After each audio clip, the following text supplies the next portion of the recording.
ये जांच कर लेते हैं कि दिया गया जो मान है उस पर डिरिचलेट परीक्षण लगता कैसे है, डिरिचलेट परीक्षण है क्या, पहले वो जांच कर लेते हैं। डिरिचलेट परीक्षण के अनुसार हमारे पास ये कंडीशन थी कि अगर एफ एक्स कोई भी एक फलन लेके चलें वो एक दिष्ट है और परिबद्ध है तथा limit x tends to infinite पर एफ एक्स की जो वैल्यू आ रही है वो 0 के बराबर है,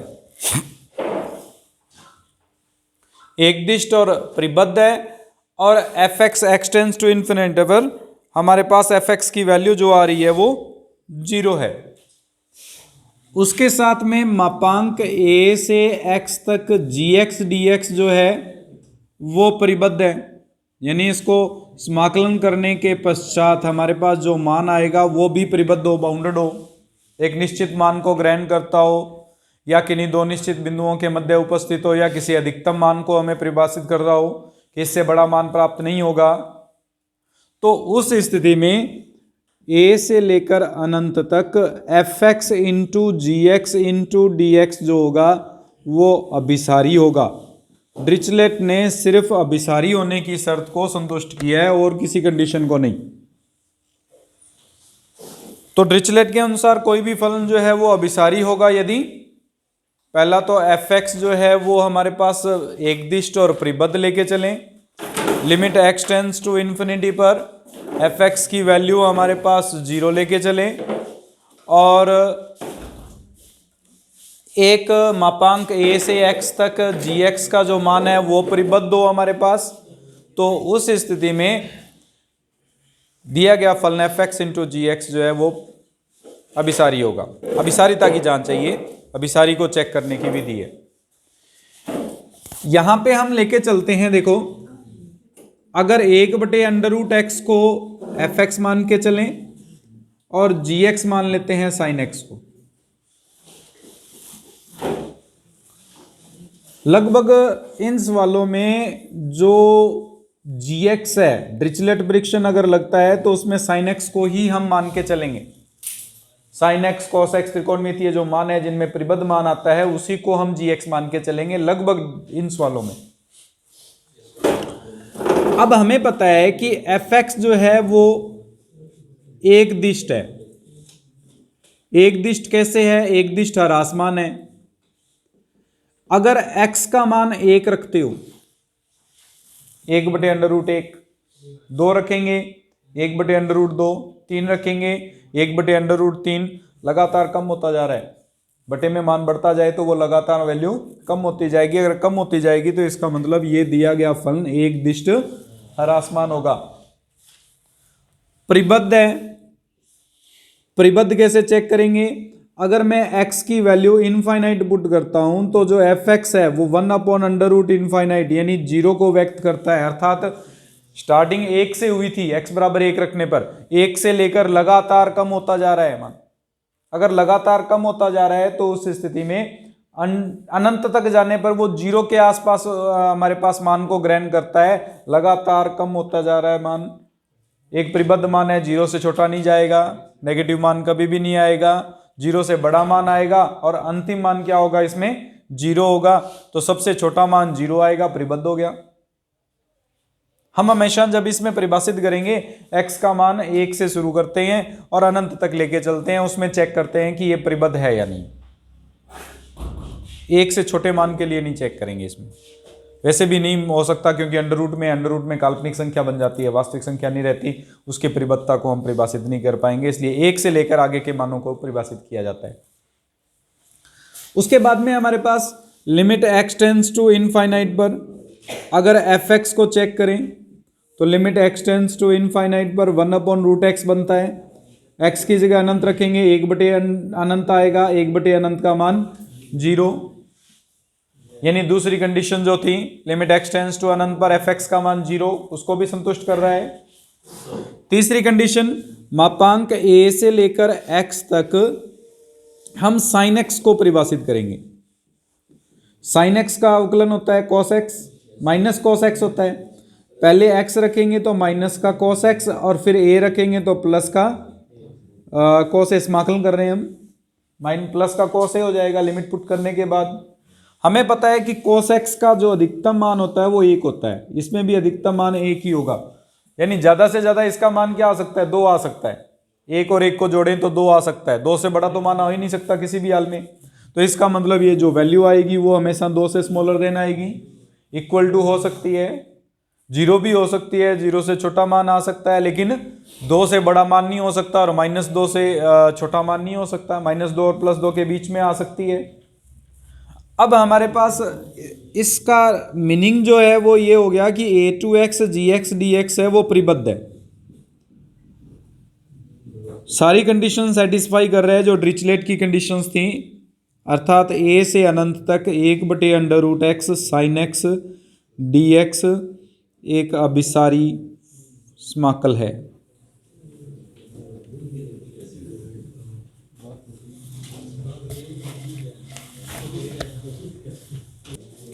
तृतीय प्रकार का अनंत समाकल इसलिए कह सकते हैं क्योंकि इसके अंदर देखो 0 से अनंत तक e⁻−ax sin x बटे x dx है। इसमें अगर 0 रखते हैं तो ये फलन अनंत बन रहा है, अपरिभाषित मान को व्यक्त करता है। अगर अपरिभाषित मान को व्यक्त कर रहा है तो इसका मतलब तृतीय प्रकार का हमारे पास ये पार्ट बनता है। और तृतीय प्रकार के अनंत समाकल को हम हल नहीं कर रहे, हम सिर्फ प्रथम प्रकार के अनंत समाकल को ही हल कर रहे हैं। इसका मतलब इस समाकलन को 2 पार्ट में विभाजित कर लेते हैं। पहला पार्ट हमारे पास बन जाएगा 0 से लेकर a तक e⁻−ax sin x upon x dx, और दूसरा पार्ट बन जाएगा a से लेकर अनंत तक e⁻−ax sin of a x upon x dx। 2 part में विभाजित कर दिया, एक तो 0 से a और एक a से अनंत तक। 0 से a इसलिए लिया हमने क्योंकि इस बिंदु पर अब सिर्फ एक 0 पर हमारे पास अपरिभाषित मान को व्यक्त कर रहा है, बाकी किसी पर नहीं। इसमें अनंत पर अपरिभाषित मान को व्यक्त कर रहा है। अगर मैं इस पार्ट को सॉल्व करूं तो ये एक निश्चित समाकल है, क्योंकि 0 से a के बीच में अपरिभाषित ही, यहां पे अनंत नहीं आ रही समाकल। और निश्चित समाकल हमेशा अभिसारी होता है। इसका मतलब जो पहला समाकल होगा वो एक अभिसारी मान को व्यक्त करेगा, क्योंकि अगर लिमिट x टेंड्स टू 0 पर e⁻−ax sin x upon x का मान ज्ञात करेंगे तो वो 1 आएगा। और 1 जो है वो एक निश्चित मान को प्राप्त कर रहा है, अतः जो ये I1 और ये I2 के रूप में परिभाषित कर दें तो I1 अभिसारी श्रेणी बन जाएगी।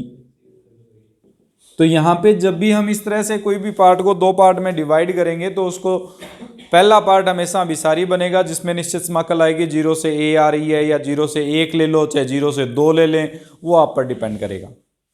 अब जो दूसरा पार्ट है a से लेकर अनंत तक, उसके लिए अभिसारिता की जांच करेंगे। उसके लिए अभिसारिता की जांच करने के लिए 2 फलन बनाने हैं, 2 अलग अलग फलन बनाने हैं। एक फलन जो है वो परिबद्ध और एकदिष्ट होना चाहिए, और दूसरा फलन जो है वो हमारे पास जिसका समाकलन करने के पश्चात वो परिबद्ध बन जाना चाहिए। अगर डिरिचलेट परीक्षण लगा रहे हो तो sin x को हमें gx मान के चलना है, निश्चित है, क्योंकि उसका ही समाकलन किया जा सकता है और वो परिबद्ध होगा हमेशा। तो हम क्या करेंगे, fx जो बाकी बचा हुआ भाग है उसको fx ले लेते हैं e⁻−ax अपॉन x, और gx जो है वो परिभाषित हो जाएगा sin x से। इस fx को हम लिख सकते हैं 1/x e⁻ax के रूप में। अब अगर हम x का मान जैसे जैसे 1, 2, 3, 4 बढ़ाते जाएंगे, वैसे वैसे 1/2 e⁻2a, 1/3 e⁻3a, जो भी मान आएगा वो लगातार घटता जाएगा, कम होता जाएगा।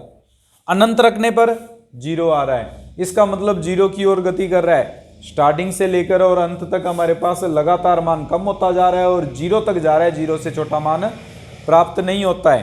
तो यहाँ पे कहेंगे कि fx जो है वो एकदिष्ट ह्रासमान है। ह्रासमान इसलिए है क्योंकि लगातार इसका मान कम होता जा रहा है। और fx परिबद्ध है, परिबद्ध इसलिए है क्योंकि 0 तक इसका मान जा रहा है, अनंत रखने पर 0 से छोटा मान प्राप्त नहीं होता है। यहां तक कोई डाउट है?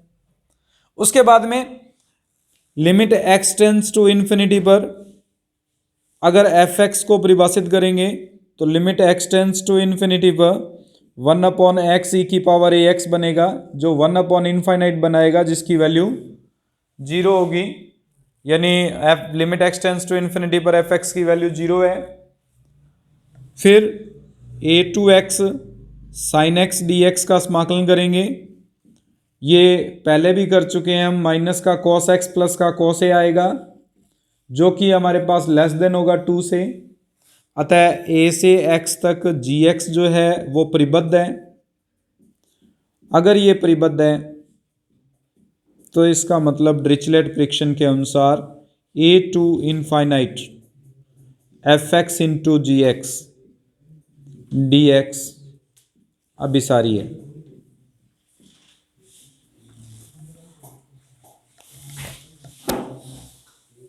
चौथा सवाल एग्जाम्पल कर रहे हैं हम इसमें।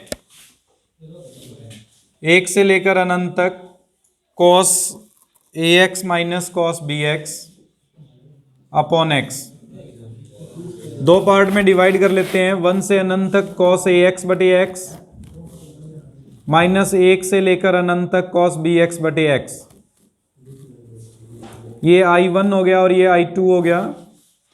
पहले I1 को परिभाषित कर लेते हैं। यहाँ पे हमारे पास fx जो है वो 1/x हो जाएगा और gx जो है वो cos ऑफ ax हो जाएगा। ये जो मान है fx वो एक दिष्ट ह्रासमान है, क्योंकि लगातार कम होता जाएगा मान इसका, और परिबद्ध है। परिबद्ध इसलिए है क्योंकि x का मान अनंत रखने पर ये 0 की ओर टेंस कर रहा है, लगातार कम होते हुए 0 की ओर जा रहा है। लेस देन 0 को व्यक्त करेगा, ग्रेटर देन 0 को व्यक्त करेगा, लेकिन 0 की ओर टेंस करेगी इसकी वैल्यू।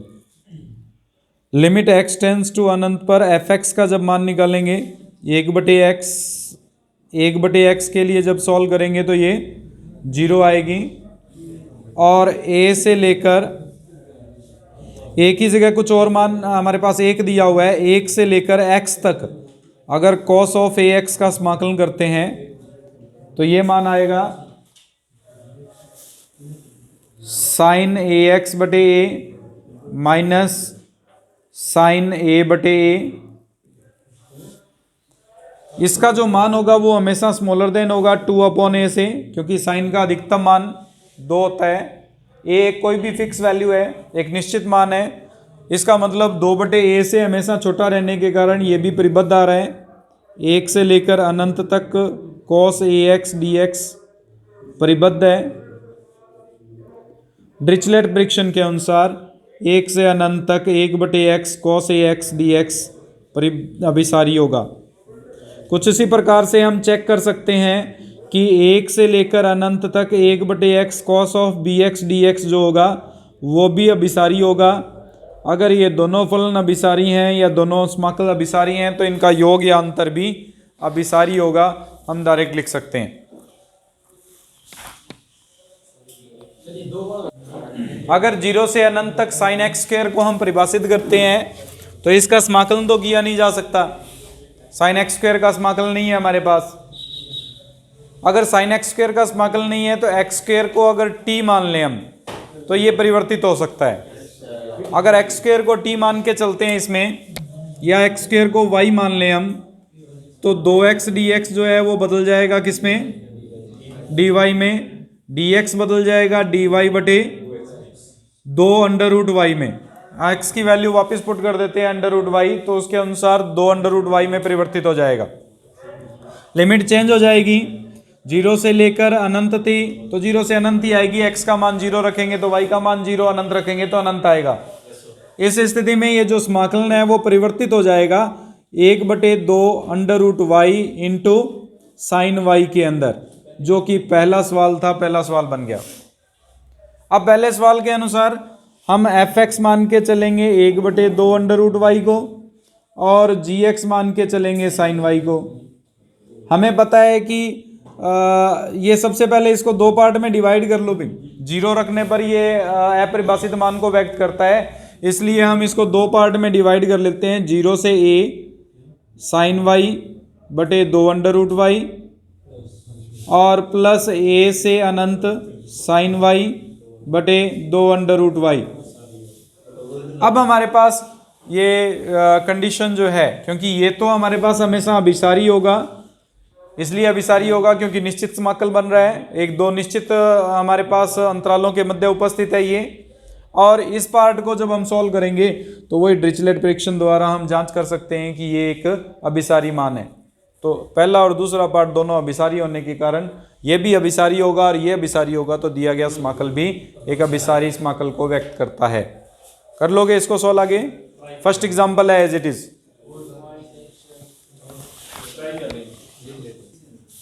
देखो अनुपात परीक्षण जो है वो हम हमेशा लगाएं, ये कोई जरूरी नहीं है। कुछ सवालों में हमारे पास लग सकते हैं, लेकिन उसमें म्यू वाला जो टेस्ट था वो ज़्यादा अच्छा था। हमने म्यू टेस्ट सभी में लगा दिया, उसमें अनुपात परीक्षण भी लग सकता है। और ये जो टेस्ट है उसमें ये हमारे पास जो परीक्षण लगेगा उसमें साइन या लॉग में अगर अब कोई मान आ जाए तो भी इस परीक्षण का उपयोग किया जा सकता है। वहाँ पे निश्चित था कि म्यू टेस्ट जो था वो सिर्फ एल्जेब्रिक टर्म्स में यूज़ होता था, ट्रिग्नोमेट्रिक या लॉगरिथम कोई भी पार्ट आ जाए तो उसमें यूज़ नहीं किया जा सकता था। लेकिन ये जो अनुपात परीक्षण होगा वो हमारे पास लॉगरिथमिक या जो पार्ट आते हैं उनमें भी सॉल्व किया जा सकता है। इसके अनुसार देखो fx तथा gx कोई भी दो हमारे पास धनात्मक फलन है,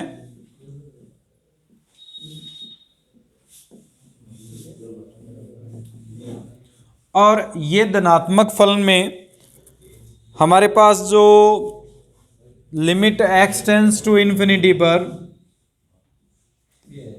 fx बटे gx का जो मान है वो L प्राप्त होता है। तो इस L पर निर्भर करता है कि दिया गया फलन अभिसारी होगा या अपसारी होगा। फर्स्ट कंडीशन है इसमें कि L अगर R0 non zero real number, non zero real number का मतलब है कि जीरो ना हो और कोई भी एक वास्तविक संख्या प्राप्त होती है, तो fx तथा gx बोथ कन्वर्जेंट